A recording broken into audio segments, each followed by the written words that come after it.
주간의 코인 날씨를 전망해드리는 코인 리포트, 저는 빗썸 박소민입니다. 가을 하면 가장 큰 특징이 하루에도 수시로 변하는 일교차인데요. 이번 주 코인 날씨도 마치 가을처럼 등락을 반복하면서 온도차가 컸던 한 주였습니다.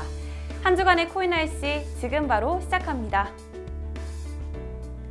전 세계 암호화폐 시장이 6,500에서 6,700달러 사이 구간에서 횡보가 이어지고 있습니다. 주간 평균 시가총액은 208조 3천억 원으로 지난주 대비 1조 3천억 원 증가했습니다. 주간 평균 거래 대금은 10조 4천억 원으로 지난주 대비 3조 1천억 원이 감소했는데요. 일일 거래 대금의 경우 21일 9조 4천억 원으로 주간 최저를 기록했지만 다시 11조 1천억 원 선을 회복하면서 구름이 오락가락한 하늘이었습니다. 다음은 주간 변동률입니다.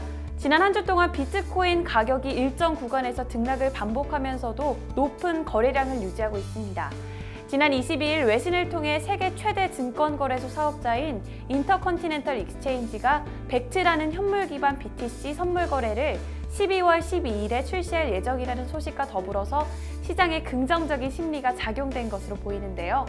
이에 따라 알트코인들도 1%대 안팎의 등락을 오갔습니다. 솔트가 24.63%, 왁스가 22.96%, 링크가 15.51%로 가장 높은 상승세를 이어갔습니다. 맑은 하늘 속에 간간히 지나는 구름은 마치 자리 싸움을 하는 듯한 코인 하늘과도 같았습니다. 지난주 2위로 1위 자리를 내줬던 비트코인이 다시 28%의 점유율을 기록하면서 지난주 1위였던 모네로를 제치고 다시 1위를 탈환했는데요. 모네로는 23%의 점유율로 2위, 제트캐시가 13%로 지난주와 같은 3위의 점유율을 나타냈습니다. 이번 주 선물거래 시세 역시 일교차가 큰 날씨였습니다. 등락을 반복하면서 큰 온도차를 보였는데요. 하지만 등락폭이 크게 줄고 있는 가운데 CME와 CBOE 선물거래 형태가 소폭이지만 차이를 보이고 있습니다. CME가 지난 17일 6,450달러로 주간 최고치로 시작하다가 19일 다시 6,344달러로 하락했습니다.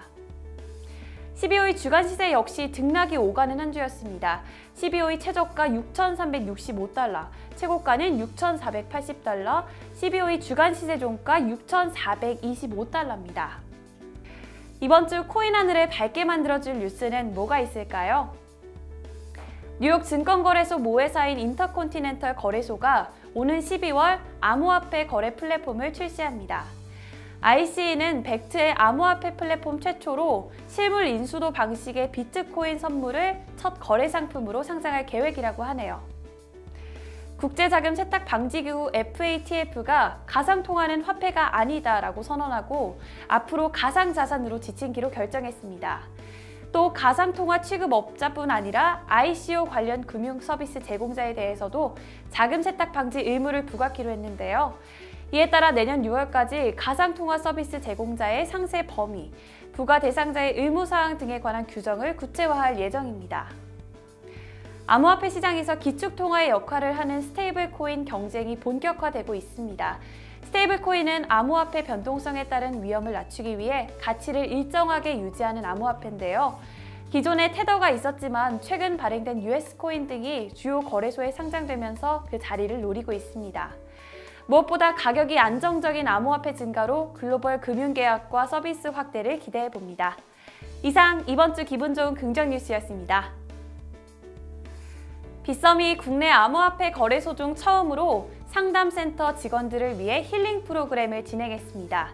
빗썸은 상담 직원들을 정규직으로 채용하고 스트레스 관리 프로그램을 마련해 감정 노동자인 상담 직원 보호와 처우 개선에 앞장서고 있는데요. 앞으로도 고객을 직접 상대하는 상담 직원들이 지친 몸과 마음을 달래고 직무 스트레스를 줄일 수 있을 것 같네요. 이렇듯 빗썸은 지속적으로 치유 프로그램 등을 운영하면서 감정 노동자의 인권 보호를 위한 사회적 분위기를 선도해 나아갈 계획입니다. 매주 날씨 담아본 코인 소식 빗썸 코인 리포트, 저는 다음 시간에 찾아오겠습니다. 지금까지 빗썸 박소민이었습니다.